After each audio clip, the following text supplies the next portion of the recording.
Good morning. I am Cesar Ryan M. Santuyo. Welcome to my grad teaching demonstration for edX 6-4-1 student intern teaching in my general chemistry class of second year students Bachelor of Science in Criminology. Thank you. Let me start. Okay.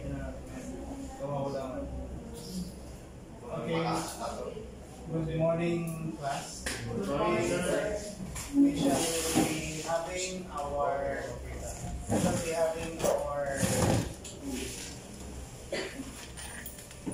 class for general chemistry.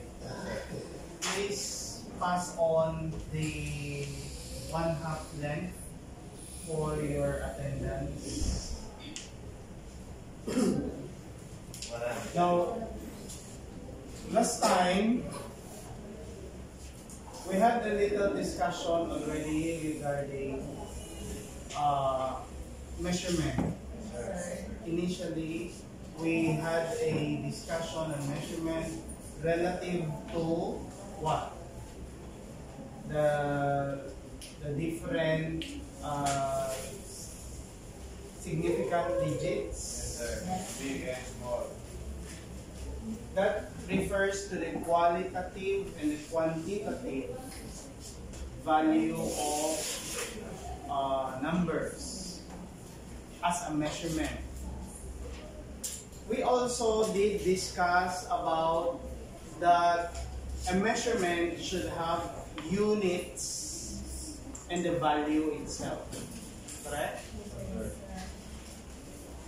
Today, we shall have our new topic, a continuation, and at the same time, the topic on measurement.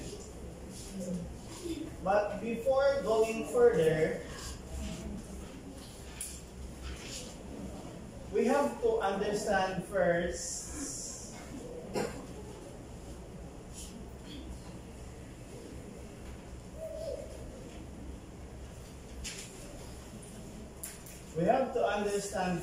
the different learning objectives. One, to understand the relative terms used in measurement. Anybody who could read number 2, the second one? Yes? To understand how mass, weight, volume are measured and its corresponding units. Okay. Next. Yes? To learn.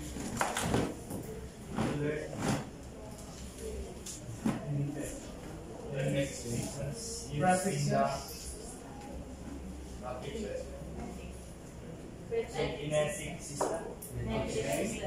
Next. Yes? To learn common English metric equivalent. Okay. Yes? To learn to use conversation factor in problem solving. Okay. Conversion factors in problem solving. Now, always we have to remember that we deal with measurement in most of our day-to-day life activities, like trade. When you say trade, the exchange. Okay? When you buy, you sell. We have to be precise on measurement for us to be able to get the quantity of the amount that we are also trying to sell. Like for example, crypto. Crypto is actually prohibited. It's not accepted because you can fail. You can also gain, but not encourage. Even banks do not encourage that. Now, aside from that, when you are cooking for rice, especially the amount of water that you're going to place, Diba? We usually dip our finger to measure. Pati yung pressure ng sir, ako eh. Up, right? Ano ba yan? What? Yung kuha ng apoy, sir. Yung lakas. No. It's the quantity of fire Yes. that is being utilized by the time you are cooking. So, time management. We use measurement, the application of measurement onto time management. What time management, for example? Eating. Eating, meaning there will be time for us to eat, Yes. a time for our study, a time for us to sleep, a time for our barkada. And we also give or allot time for everything. So, ibig sabihin, this will lead towards balanced lifestyle. Remember that if there are times or instances where we are going to have a disease in the future, these are all according to our lifestyle problem. Especially when we are always fond of lack of sleep. Because if we are lack of sleep, we usually tend to crave for food. Do you observe that? Yes, sir. And any food being produced, that is why we end up taking up junk foods or things that will just satisfy our hunger but does not give us a full nutrition. Because from the very beginning, we do not sleep appropriately on time. Lack of sleep. So time management is at the same time a way for us to measure. Next, measurement in drug-related cases like the Republic Act RA 6425 or the Dangerous Drug Act of 1972 or the 9165 Comprehensive Dangerous Drugs Act of 2002. We have here an example. 3 grams of shabu, which is punishable by 12 years and 1 day to 20 years of imprisonment and a penalty of or a fine of 6,000 pesos to 12,000 pesos. That is what the law says. So, meaning that is even also measured. We're talking of measurement. That is in application to our criminology as our preparation for our career. Now, if for instance, a 51 grams of shabu is equivalent to a lifetime imprisonment and a fine of 500,000 to 10 million.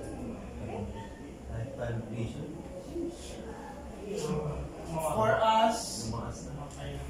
us to have, pero ang problema dyan sa measurement na yan, kasi not all can afford. Kaya dumadami yung preso.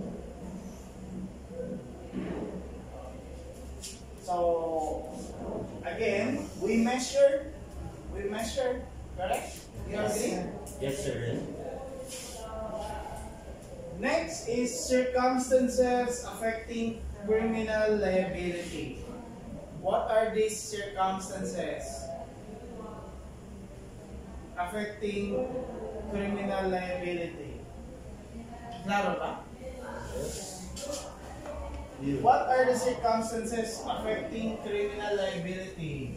Those mitigating, aggravating, exempting, justifying, alternative circumstances.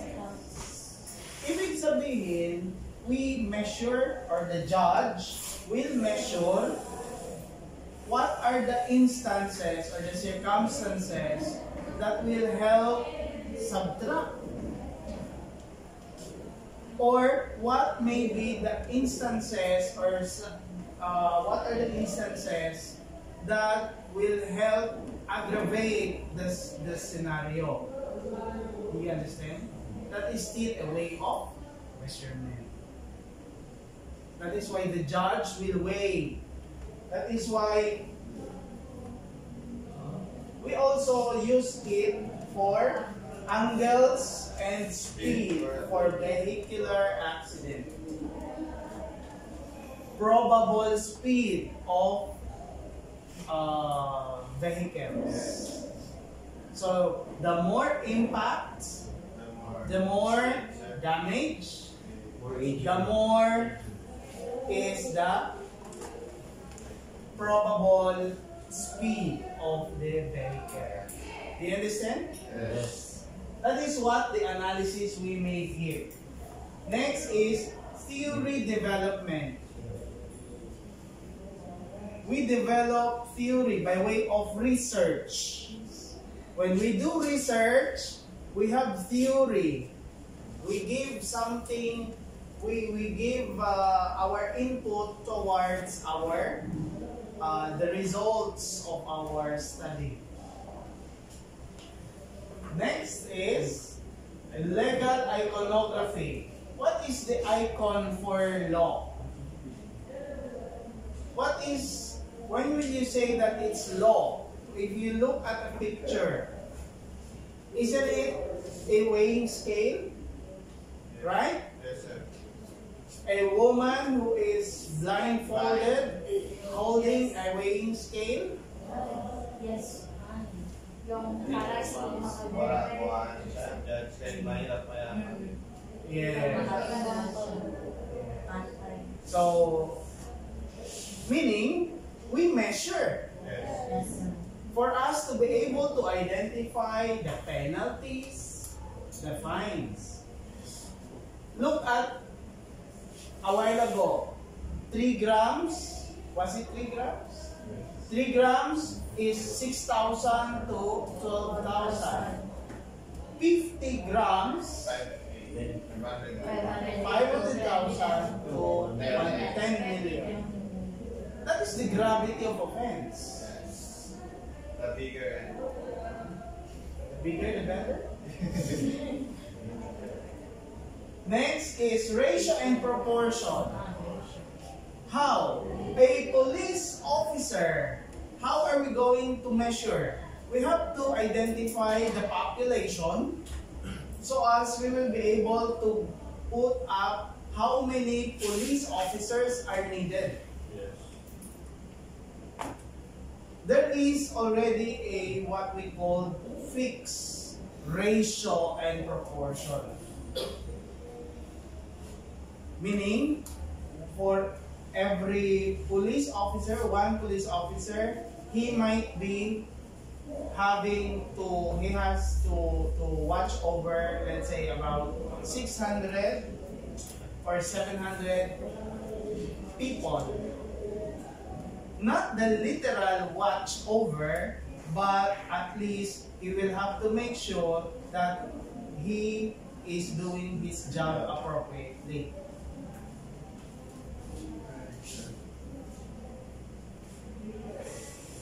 Any questions so far on the different application of measurement in as far as criminology is concerned? Okay? No question? We shall proceed. We have also the different conversion factors. we have 1 pound is 454 grams. 1 mile is 1.6 kilometers. 1 gram is equivalent to 1,000 milligrams. 1.06 quart is 1 liter. Kaya we say 1 liter is nearly 1 quart. Okay? 1 meter is 100 centimeter. 3 feet is 1 yard. 1 inch is 2.54 centimeter. 1 kilogram is 1,000 gram. 12 inch. 12 inch is 1 feet. Now, before going else, allow me to show you first this one.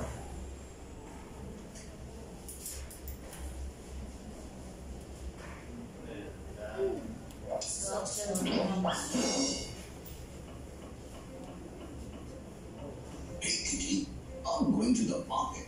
Do you need anything for your school project? Cool. Could you please tell me the size of the paper?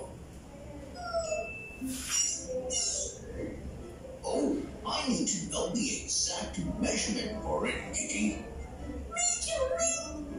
Yes, little Kitty. Everything around us has a measurement, and it's vital to know how to determine the size of everything. So in today's episode, let us answer this big marks question. What are units of measure? Zoom in. Measurement is a process of finding the number that shows the size or quantity of something, which is usually given in terms of a specific unit. Knowing measurement is vital to make sure that things will come out as planned. Without proper measurement, a chef won't know about the amount of ingredients needed in a dish.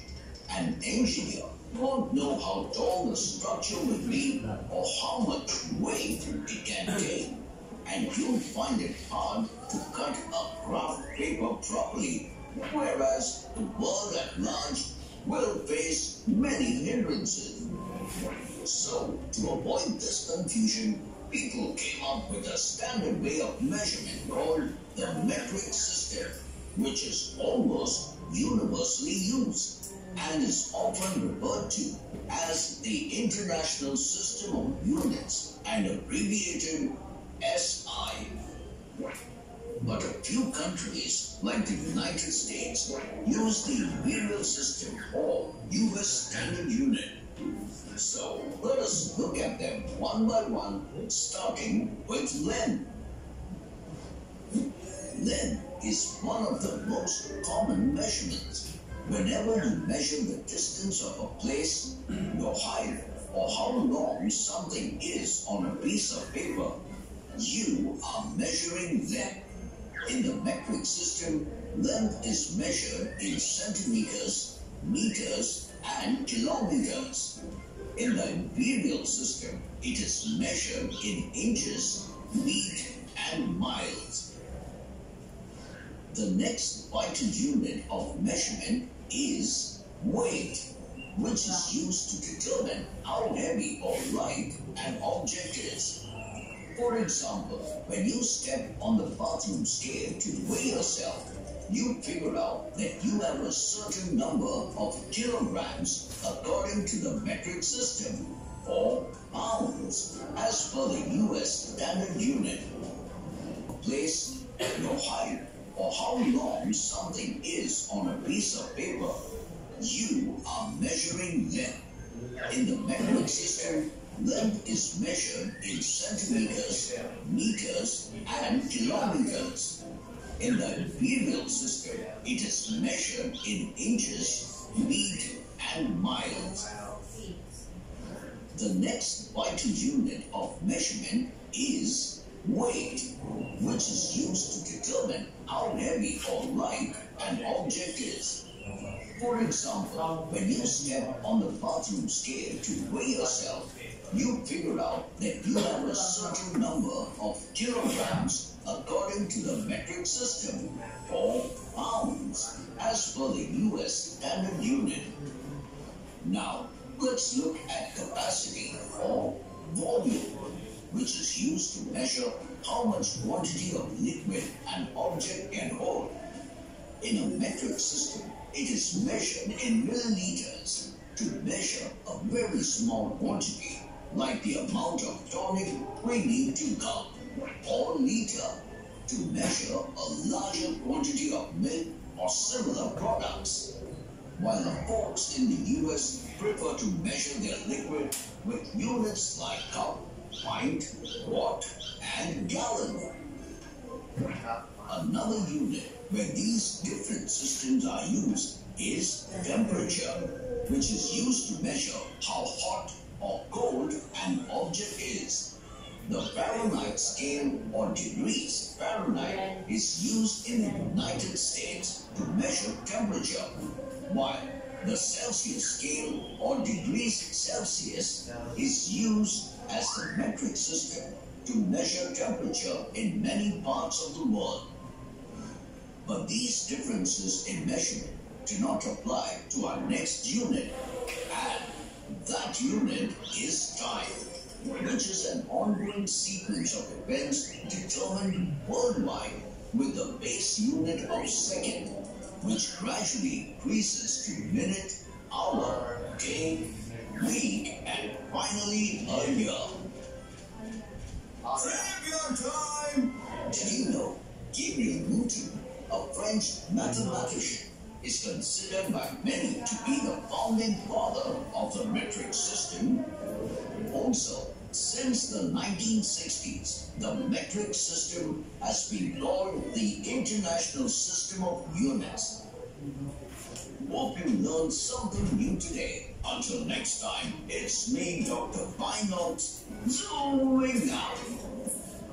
Dr. Now tell me, Kitty, how big or small do you need the cloud paper to be? Never mind. Alright. Okay. So, with that short video clip, I hope that you have learned a little of the significance of measurement, and at the same time, how does the measurement is being utilized in our day-to-day activity.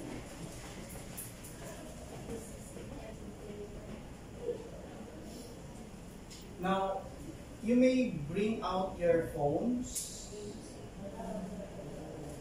and you may scan this under Mentimeter.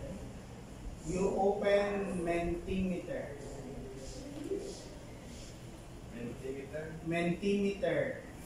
Then you scan the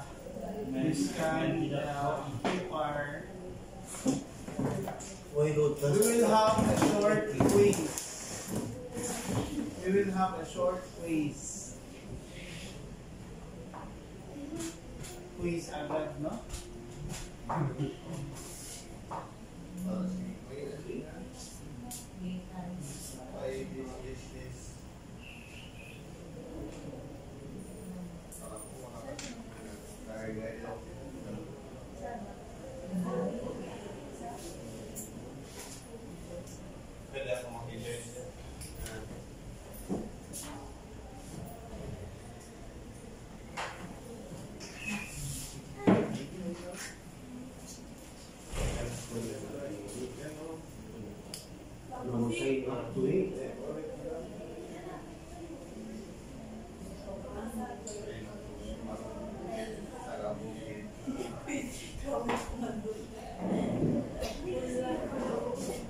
Done?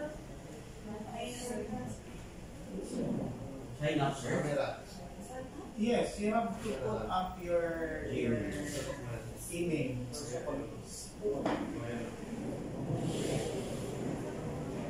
Oh, boys. Oy. Oy. Sino na kami? Wait lang. 4 minutes na namin ito. Ano? Hintay ko na Dito lang. mag-quiz. Dito mag-quiz, sir? Yes. Sige, mag-ibig. Ngayon, sir, mag-quiz na yan. Sa amin. Dito mag-connect sa email. O, yan ka na sa kawin. Dito na po. Nandiyan na? Hindi na maisip lang. Data. Mag-sign in sa Sign in, sir. Google. Yes. Google. Again? Again. Sa Google. Google, sir. Sign in lang sa Google. Wow. Wari pa pa lang sa Google. Ako na, sir. Kung mga yung ano. Ang limos doon. Connect ba ako? Connect ka pa. Ito.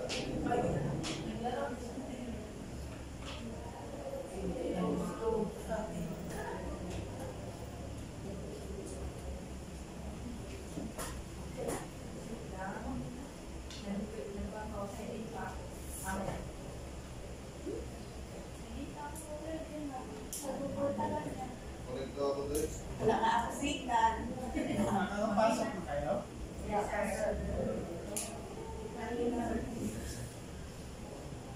Yan, data na. Ha? Ikaw, Bing. Data na. Yes, data. Mata.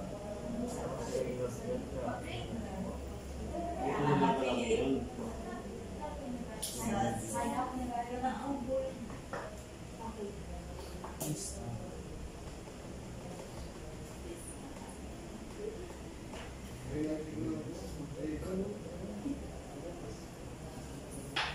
Last day, 50.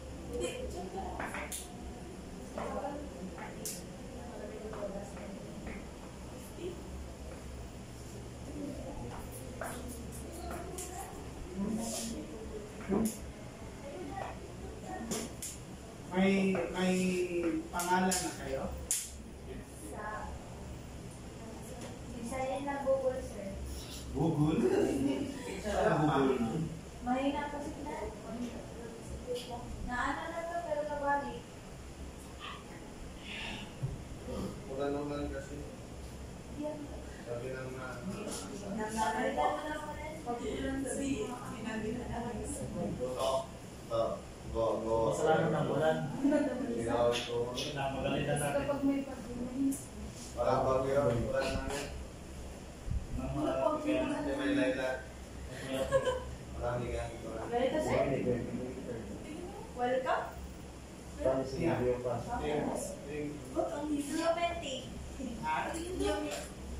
Welcome, Marjorie. Bakit sa mga walang welcome Babilona? Unfair ka na? Tapos na?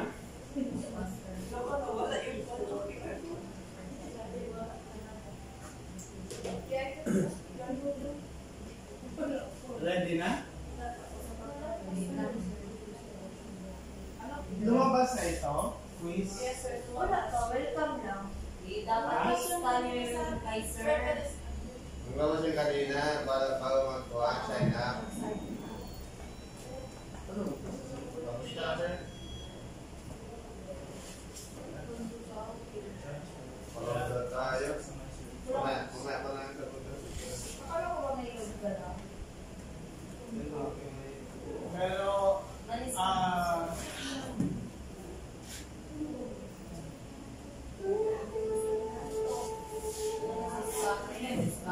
I will give you the Sir, paano yung iba, sir? Bayan, ano sila? Wala sila. Isa, ano, Mga kuhan ba eh? Ang wifi.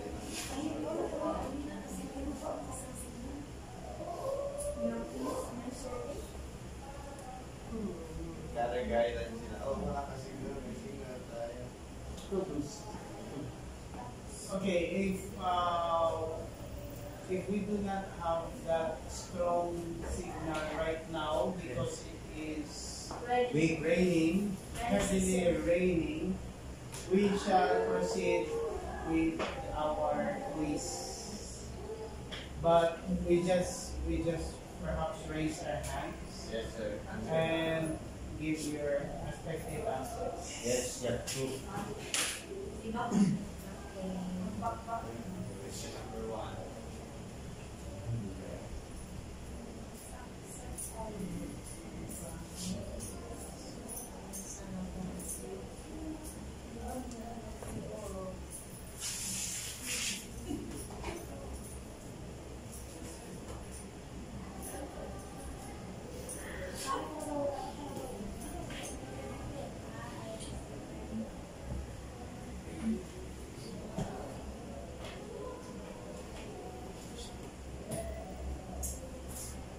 Okay, question number 1. Which unit is used to measure length in the metric system? Choices are gram, meter, and liter. Meter. Meter to Third. Answer is Meter. meter. Yes. Simula sa meter.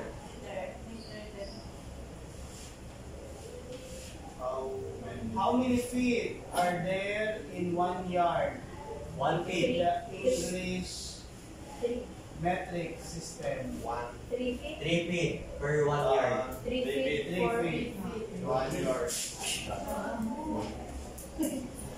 What is the base unit for metric system? Wait. Grams. Centimeter to You have Kilogram. Grams. liter, and Gallon. pound. Grams. Grams. grams. Which is larger? Gallon or a liter? Liter. Liter? Yes. Wait lang. Larger. Larger. Gallon. What metric unit would you use to measure length of a pencil? Centimeter. Centimeters. Centimeter. Correct. Yeah. Meaning everybody pass the quiz. Yes. 100.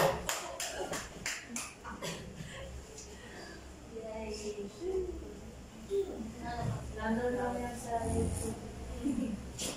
Dr. Bonox. Now we will now be grouping ourselves into two groups. Okay, two groups, because we will have problem solving. Agoy. Right? With that problem solving, we are going to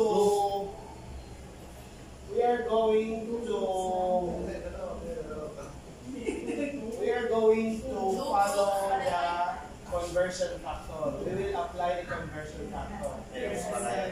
Now, after I give the question, I will be requiring you, or I will be calling a representative from the group to present answers on the board and explain. Because that will serve as our board work now. So, please note that this is the basis for your answer. You may have it copy.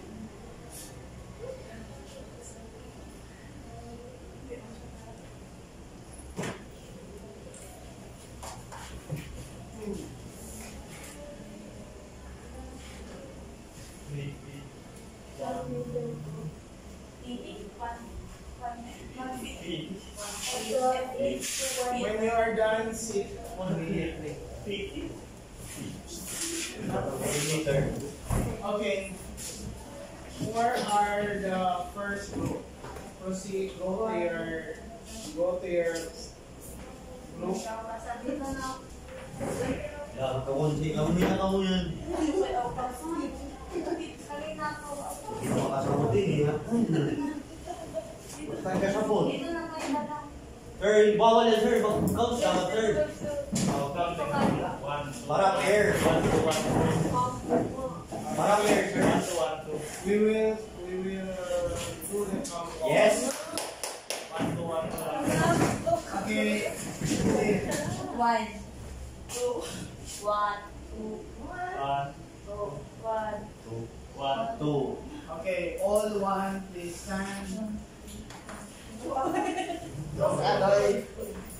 Go. Talangan. Play. Area. All two here. Here. Tuko. Tuko. Ay, hindi. One girl na. Ay, sinagin siya ng one. Simon. Hindi nga. Mga bata. Okay. Oh. Go to your groups now.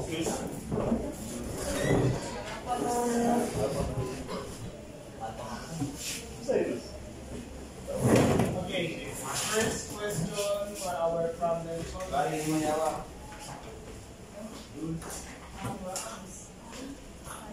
A crime scene technician collects 500 grams of soil evidence. If the measurement is accurate to the nearest 10 grams, what is the range of possible true weights?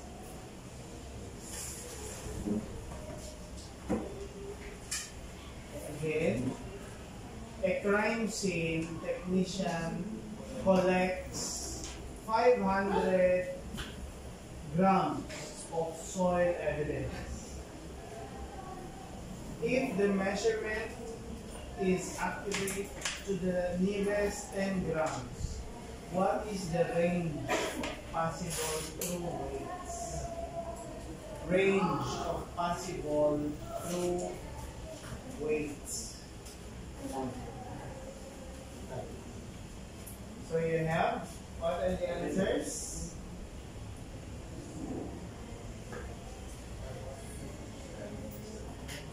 Accurate, if the measurement is accurate to the nearest 10 grams, what should be our answer? What will be the range of the weights? Oh, it's 500 grams. So, if it is a 500 grams soil, what would be our range? 10,000 grams. Kilogram. The answer is 510 Kilogram. and 490. 500.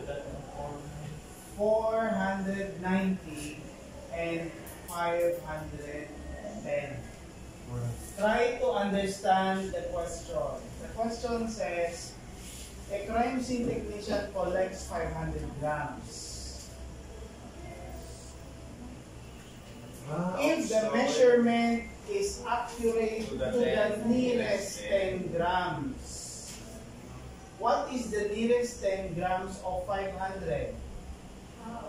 1,000. So you have the range of true weight is within 490 and 510 grams. 490 or 510.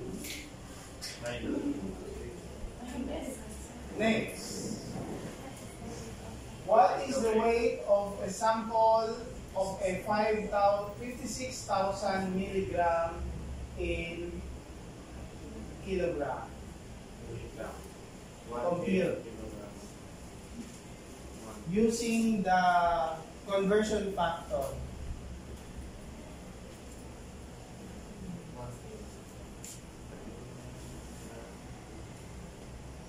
Remember, milligram will be changed to gram, then gram to kilogram.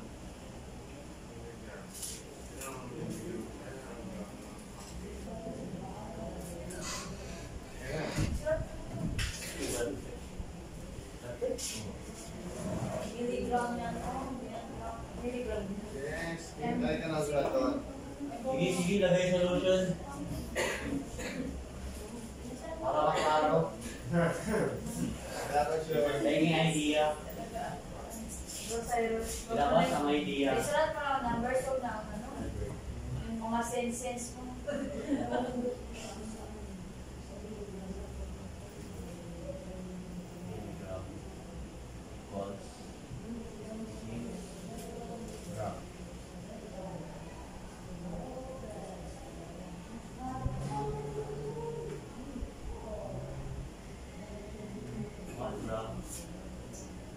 Is 1,000. 1,000 milligram.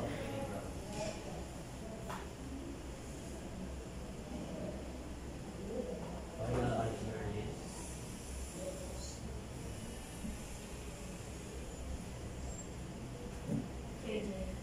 kilogram. Ilagay mo ang answer, 0.026 gram per kilogram.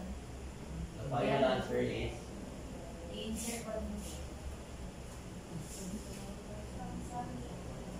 Explain.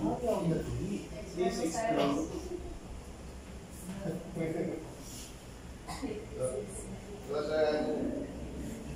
56,000 milligram convert natin sa cancer. 56 gram. Kasi 1 kg is equivalent to 1,000 milligram. So, yung 56 gram, i-divide ko siya sa 1K. Tapos na ang malabas, 56. So, sige, i-convert natin sa gram, sir, is 0. I-convert natin sa gram to kilogram, sir, is Diba, 56 mg is equals to 56 grams. So, kinonvert mo muna yung 56,000 mg into 1,000 millimeter into millimeter kasi 100. 1 gram equivalent to 1,000 milligram. Tapos, ilang size? Okay, take a seat. Any other answer? Same lang, sir. Okay, how are we going to have the first is identify the given is 56 Milligrams. milligram to kilogram, right? Yes, sir. So what are the conversion factors that we need? For this, we have 1 gram is Equivalent to 1,000 1,000 milligram. Then you also have 1,000 gram is 1 kilogram. In order for us to derive or change that to its equivalent, we may use this. You have given 56,000 milligram. 1,000 milligram 56. is 1 gram. Yes. Correct? Yes, sir. Yes, sir. Then from gram, use the second conversion, 1,000. which is 1 gram or 1,000 gram. 1 kilogram. Cancel out the same unit. Yes, sir.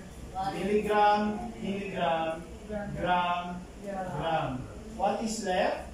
Kilogram. Kilogram. What is us? Kilogram. Kilogram. So, 56,000 divide by 1,000 divide by 1,000. How much? 56 kilogram. 56 Kilogram. kilogram. Excuse me. Okay. Agad lang siya. Next problem. Question? Great. Anybody read? A 5.8 centimeter. How long is it in inch? Inches. So look at your factor, conversion factor. Ano-anong conversion factor ang gagamitin to derive? You cannot calculate it by way of just thinking and look up on the sky.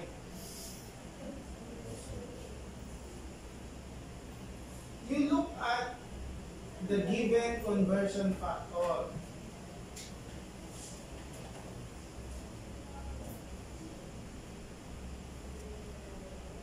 Yan ang tingnan natin. Nandito ang sagot. O, kanina, nandyan. Yung gram, o, nandito. Diyan kayo pipili. Dito tayo pipili. Kung anong hinihingi, diyan tayo kukuha. Diyan kami kukuha ng ano lang. Yung factor. Yes. And then you are going to compute.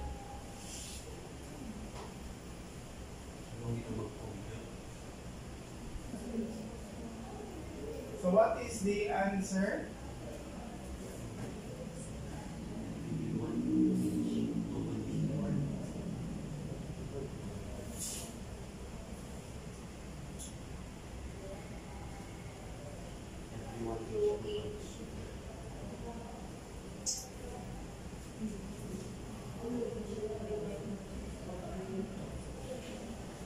So, centimeter to inch.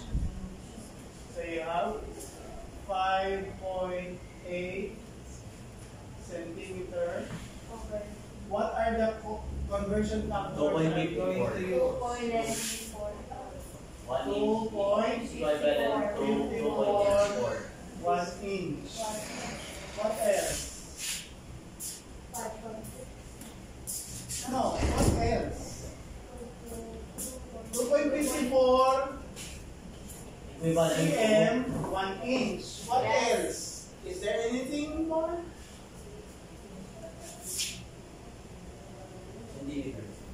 Is there anything more that we are going to use? No more. Is there anything more? No, sir. No more. So we will stop from there. We will only use this one. Yes, sir. So in order for us to cancel the same unit, we have to make sure we place centimeter down.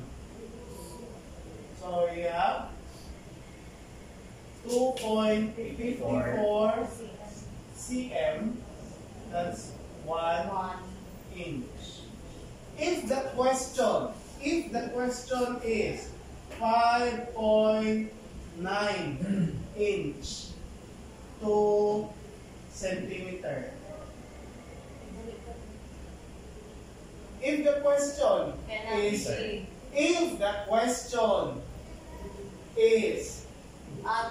5.9 inch, 2 centimeter, how are we going to use? We still use this. But we will be using 1 inch. Then above, we will write 2.54 cm. Cancel the same unit. 58 divided by 5.8 divided by 2.54. How much? 2.28. 2.35 Yan lang, 2.8 inch. What about this one? 5.9 times 2.54. 5.9 times 2.54. 14.98 14.98 centimeter.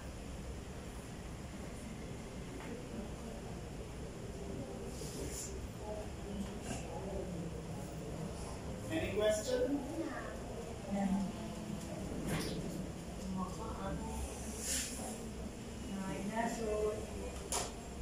Yes. Okay. Provided, what I'm telling you, again, what I'm telling you is always look for the conversion factor that is applicable to the question. You only choose from there. Do not think of other things. Next, after you choose, you make sure you will write the same unit below for us to be able to cancel out the same units. That's the only thing that we are going to follow.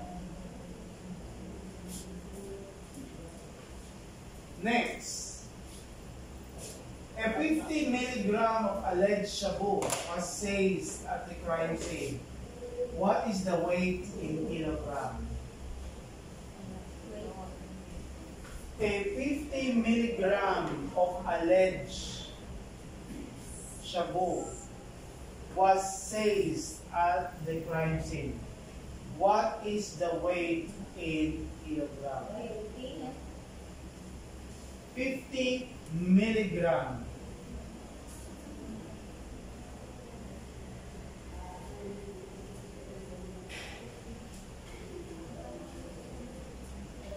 So again, what are the different factors that we are going to utilize for the problem?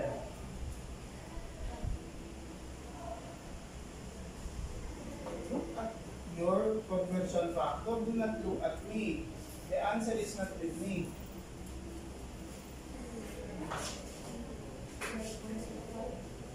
What are the conversion factors to be used? What conversion factors? Milligram.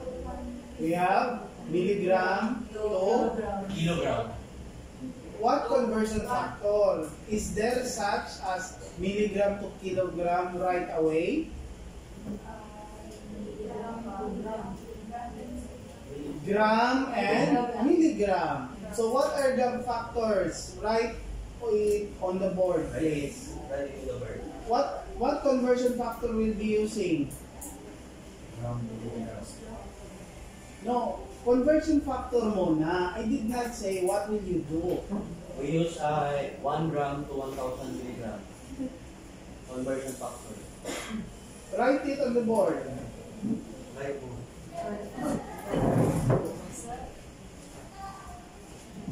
Write the conversion factors to be used. 1 milligram. Yeah.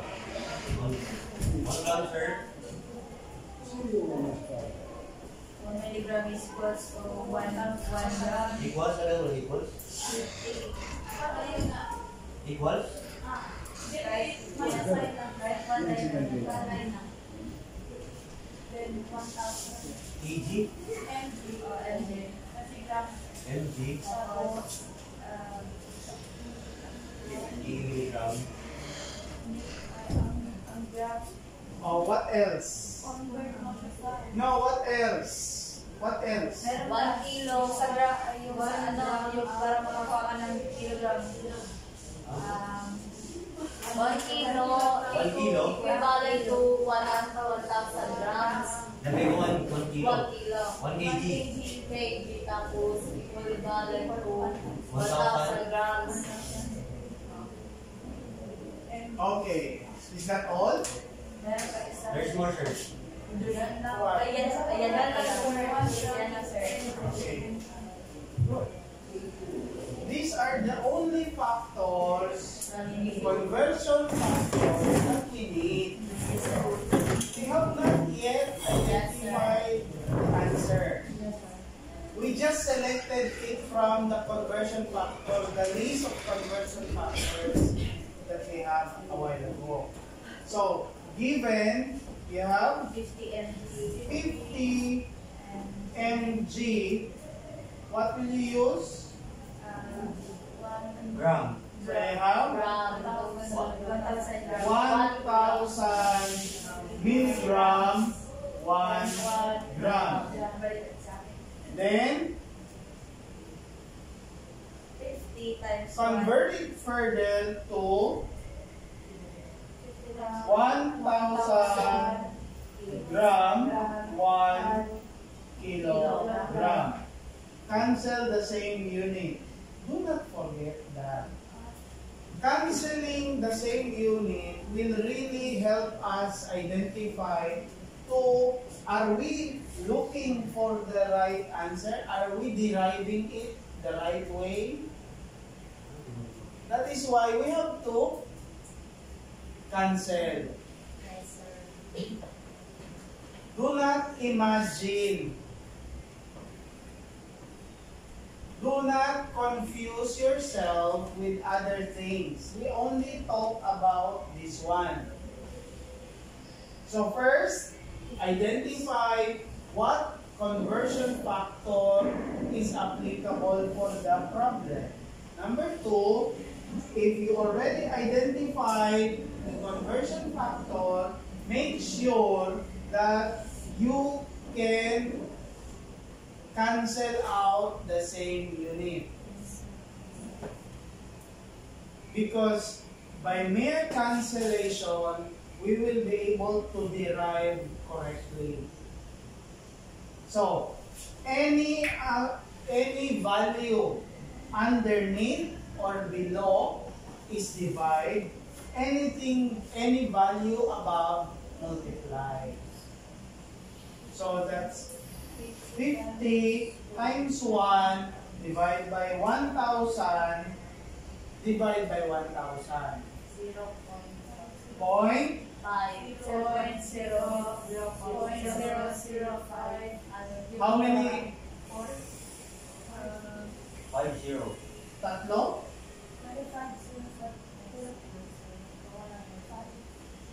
5 kilogram.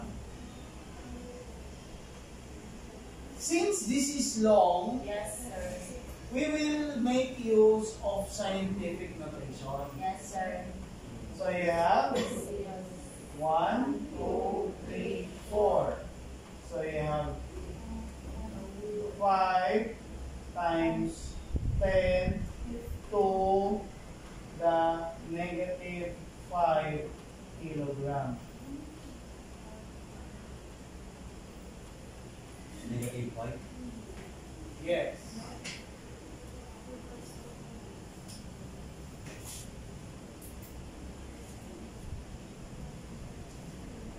So meaning 5 times 10 to the power of negative 5 kilogram is just the same as with this. 0.00005 kilogram. They are just the same. Do you understand?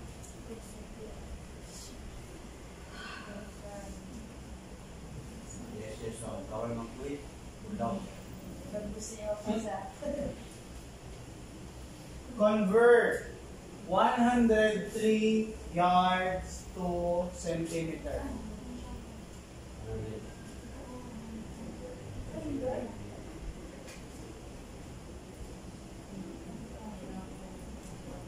150 yards to centimeter.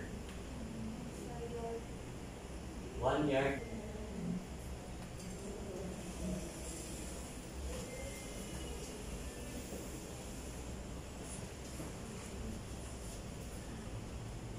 Okay, prepare 1/2 crosswise and answer the following question for your quiz.